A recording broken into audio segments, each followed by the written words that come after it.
outro tópico que é bastante... Para quem não conhece, quem falaste, a gente não é especialista no assunto, é que proprietários que têm até 400 hectares estão liberados para fazer plantação rural.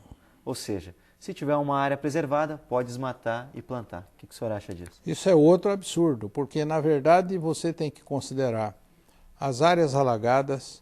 Uma propriedade rural, ela tem mosaicos de vegetação. Ela tem a vegetação ao longo do rio, ela tem as matas de encostas, elas têm as várzeas e, portanto, tem vários sistemas e mosaicos que funcionam como filtros, né? O próprio agricultor, ele vai sofrer com estes processos de alteração que estão propostos, porque ele vai ficar sem nenhum controle do seu território, uma vez que os sistemas naturais que controlam pragas, controlam enchentes, controlam a qualidade da água, controlam a quantidade da água, esses sistemas serão removidos pela nova lei e as próprias condições naturais que mantêm o sistema funcionando serão removidas. Então é outro absurdo, porque na verdade não se trata só de preservar as matas ao longo dos rios. Os mosaicos de vegetação, pequenos espaços vegetados que ainda restam no interior das propriedades, eles são muito importantes, porque eles também retêm água, eles também retêm nutrientes e, por outro lado, eles têm um papel importantíssimo porque neles se abrigam aqueles organismos e aqueles animais que combatem as pragas da agricultura. Portanto, se você remover esse sistema, você vai ter também outras alterações extremamente prejudiciais que mais tarde vão se refletir na economia regional, nas economias regionais. Segundo o relator do projeto, vai beneficiar 90% dos produtores rurais, ou seja, os pequenos produtores rurais, que também vão legalizar, vão regulamentar os que estão ilegais. O que tu acha disso? Será que não existe uma outra forma de tentar melhorar um pouco essa lei para tentar não agredir tanto o meio ambiente? Claro que sim, é preciso preservar cada vez mais. Essa lei está indo na contramão de tudo que existe no mundo, nos países desenvolvidos e em muitos outros países. Ou seja, cada vez se preserva espaços cada vez melhores e maiores do território. E não se destrói espaços naturais no território. Isso é um absurdo. Está indo contra tudo que se conhece e tudo que está sendo proposto pelas Nações Unidas, por muitos países.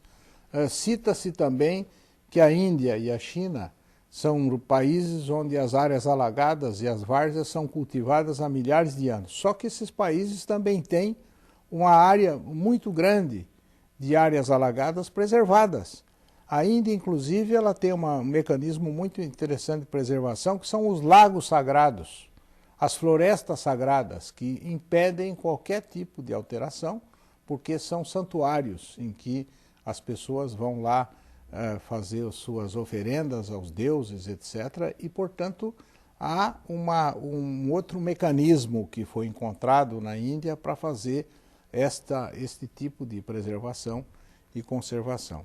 De tal forma que não é possível que esta lei seja feita da forma como está proposta. A questão da anistia, por exemplo, é outro absurdo. Não pode ter anistia. Quando você deve para o imposto de renda, você tem que pagar. É a mesma coisa. Isso aí, a própria ministra do Meio Ambiente afirmou isso recentemente, que é impossível você dar anistia para quem tem débitos referentes à devastação ambiental. O que é preciso fazer é ampliar a capacidade de incentivos para que os agricultores mantenham as florestas o mais possível preservadas, para que eles possam, com isto, ter benefícios na sua produção. O problema do Brasil não é aumentar o espaço da produção agrícola, é aumentar a eficiência da produção agrícola no mesmo território. Não adianta você ficar aumentando o espaço, porque sabe por que eles aumentam o espaço? Exatamente porque você desmata, você usa fertilizantes, depois vem as pragas, e daí você precisa de outra fronteira agrícola para poder compensar a produção daquilo que ficou atrasado, uma vez que teve problemas de praga, redução da fertilidade do solo, etc. É isso que precisa ser pensado. Não adianta ficar expandindo a fronteira agrícola do país e aumentando a produção dessa forma, sem cuidar do território que já está explorado, está produzindo, né? Porque este território ele tem pragas, ele está com pouca fertilidade e por isso é que a produção cai. Em muitas áreas do país a produção de soja é afetada por nematóides do solo. É isso que tem que resolver.